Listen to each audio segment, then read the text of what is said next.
let's go liquid.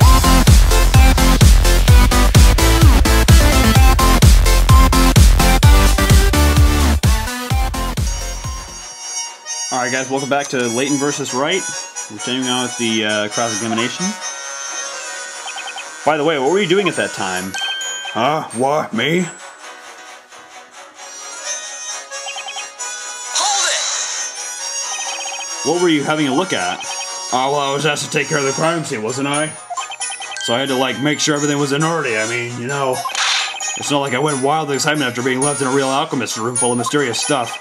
I'm sure you didn't, Mr. Sticky Fingers.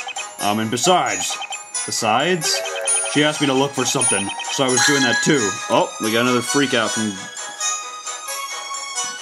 Oh, okay. Hang on! This is so awkward.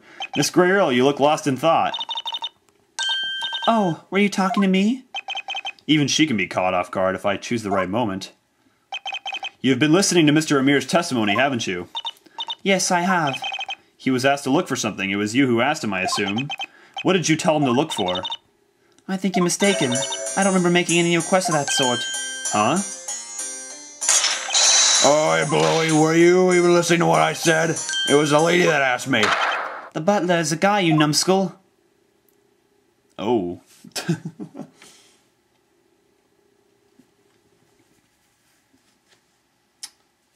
Yikes.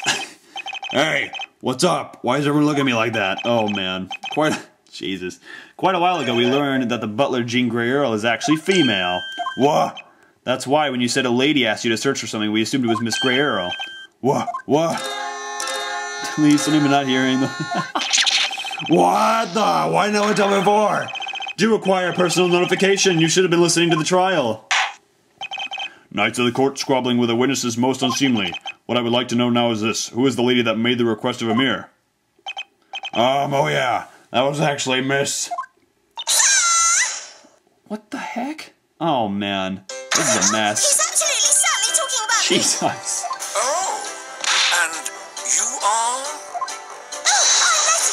Hang on a minute. I'll get down that post haste. I like that guy. Post haste. But, Miss Letty, who are you precisely? Me? Who am I? I'm Letty Mailer. I'm the courier. The courier? The courier? The courier is a person who collects and delivers letters or packages. I know. Thanks anyways, Bella. I wish you'd stop misreading my mind. Hold on, Miss Mailer. Do you mean it was you who irresponsibly made such a request to that troublemaker? Me? Maybe. Yes, I guess so. I asked him to help me find something. Outrageous. Why was I not informed of this? I guess no one told you. Maybe because you didn't ask.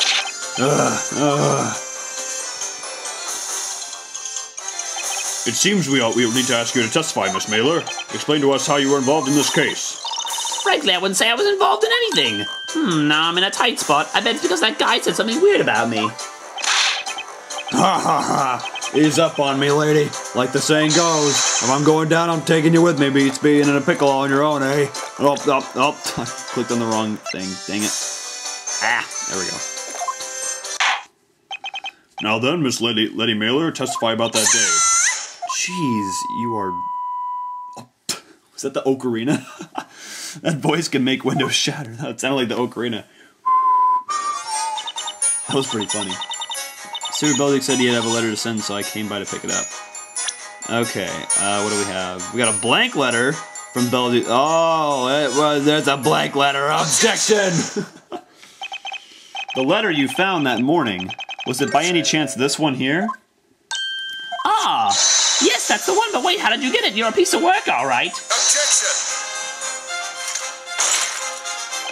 Hold it, Sir Blue Knight. How did you come by that letter? It just sort of fell into my lap, so to speak. It was the professor who found it, but he doesn't need to know that. Defender, just what in the world are the contents of that letter? Well, the letter's blank. What? All this fuss over a blank letter? As you can see, there are some sheets of parchment inside the envelope. Indeed, and there's not a trace of ink on them. What is the meaning of this?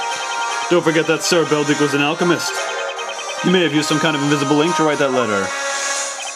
Indeed, that would make it better. Oh my god. About that, it doesn't make sense to me. What? Miss Mailer? The thing is, when I saw that letter, all the pages were full of writing, so you know. Objection! Hold it, witness. You saw the contents of Sir Belduke's letter? I didn't read it. It's just that you see. Witness, this is an important matter. You will need to testify about it. Tell us what you know about this letter. God, seriously. That night, probably about 1 a.m., I made a delivery to Sir Belduke.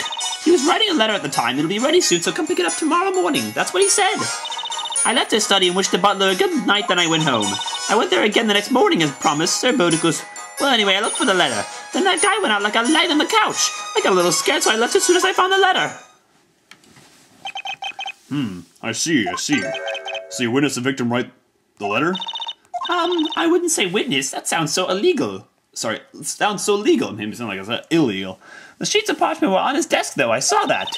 And they were covered in writing, margin to margin. But you don't know what the letter was about? Oh my god. Telling you would be a breach of our privacy policy. I can't reveal its contents or who it was addressed to.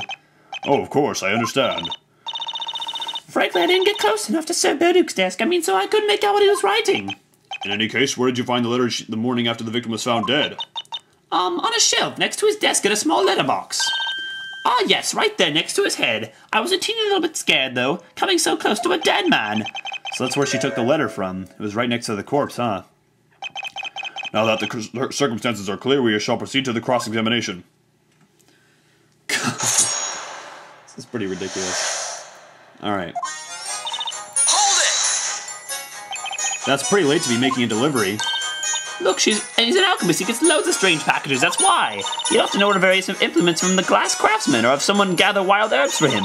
He usually carried out his experiments at night, so yeah, he often needed items delivered in the middle of the night. Did Sir Belduke seem at all different than normal when you saw him that night? Different? Let me think. Actually, yes. I think it was about 3 days before Sir Belduke's death, I mean. A lightning strike. Oh, was that Grail again? Yep. Hang on! God, she's just going all over the place. Excuse me, Miss Grey Earl. Oh, what? Sorry, what is it? Did anything in Miss Mailer's statement catch your attention? Well, just the lightning strike. Master Belduke did certainly change following that event. I wonder why it affected him so much.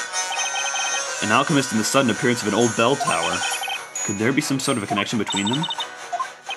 Anyway, it looks like Grey Earl is as much in the dark about this as I am. By the way, that strange lightning strike was not the result of witchcraft. I see. Well then, let us carry on. Hold it! You saw the letter he was writing? I told you before, there was sheets of parchment with writing on them on his desk. I had a very quick look. There were so many sheets. The letter must have been very long. Then how can you explain the letter being blank now? That's just it. That's what I'd like to know as well. I wish I had some earplugs. I got that in my head now. Sir Belduke, he was holding a pen when he arrived with the delivery, so he was in the middle of writing. And also he told me to pick up the letter next morning. And then you left his study. Hold it! Wait a minute. When you say the butler, you mean... Miss Grey Earl, of course. She was in the corridor carrying a tray. Oh my gosh. Yeah. Hang on. Again. Miss Grey Earl, I'd like to ask you something. Oh, certainly. What is it? I'm getting them mixed up with her. You stated previously that you excused yourself and left Sir Belduke's study shortly after 1 a.m. Yes, that is correct. However, according to Miss Mailer's testimony, the two of you came across each other while you were waiting outside that room. Why didn't you mention that until now? That's because... I apologize. I'm afraid I completely forgot to mention it. You forgot? Miss Mailer very often comes with deliveries during the night. I did see her that night as well, but I didn't think much of it as it's nothing unusual. I had no reason to hide that from you. Please forgive me for the confusion. Well, that kind of thing can happen. The human memory is in no way perfect. I don't imagine there's a problem here, is there? On the contrary, Your Honor. There's one more thing Miss Grey Earl forgot to mention. What is it? I'd like you to recall what Miss Mailer said about having met Miss Grey Earl that night. Miss Grey Earl, of course. She was in the corridor carrying a tray. Well, Miss Grey Earl, apparently you were carrying a tray at the time. What do you have to say about that? Jean Grey Earl, I believe you should add that to your testimony. As you wish, my lord. It's unlikely she really forgot about it. The fact she tried to hide it must mean something. Alright. Oh, shoot! I forgot to hit the present. Damn it. What do you mean by usual drink? When Master's experiments continued into late hours, he would always have some juice to ward off sleepiness. What kind of juice? Tomato... Oh. Got someone thumbing over here, surprisingly. Hang on! Excuse me, mister. Mister! Wah! I know nothing about it, nothing at all. What's happening? Witness, what have you done this time? Don't give me that scary looking Inquisitor Barnum. I was only just a little bit, seriously, hardly anything at all. What are you talking about? Huh? What do you think I'm talking about? The juice, the tomato juice, of course. The tomato juice? Oh, you didn't. Surely, even you wouldn't. Well, like I told you before, I think I sort of overdid it a bit the previous night. When I woke up, my head was pounding, that's why I went to see the alchemist. You know what happened? When I was left alone in the alchemist's study, it kind of caught me eye. The bottle, I mean. The tomato juice. I thought it might make the headache go away, you know. So you drank it? The juice found at the crime scene?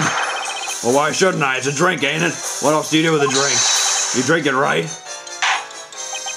And can you tell us where that bottle is now? Come to think of it, I don't remember seeing it at the crime scene. It has been confiscated. Confiscated? As I mentioned previously, the occult crime analysis confiscated all of Master's personal belongings from the crime scene. Is that so? Well, I believe we should take note of that bottle and add it to the court record. Yeah, so there I was, having a bit of juice, when that girl came round. Oh my gosh. To tell you the truth, I don't quite remember what happened after that. That's when he passed out, huh? Alright. Hold it! You took the letter from the crime scene? That's right. I took it from the crime scene. Objection! Do you not realize that pinching evidence from the crime scene is itself a crime worthy of severe punishment? Well, it might be a crime, sure, but just look at the witch's defender. He's got to defend a witch using any dirty tricks at his disposal. Dirty tricks? What dirty tricks? It's the same for me, you know. I'm a courier, so come rain or shine, I've got to deliver. Where there's mail, there's mailer. I was so inspired by the young lady's spirit that I kind of just had to help. Oh man. It is entirely my fault that it came to that, and I only been at the residence then. Blah. Greyo was out notifying the knights at the time.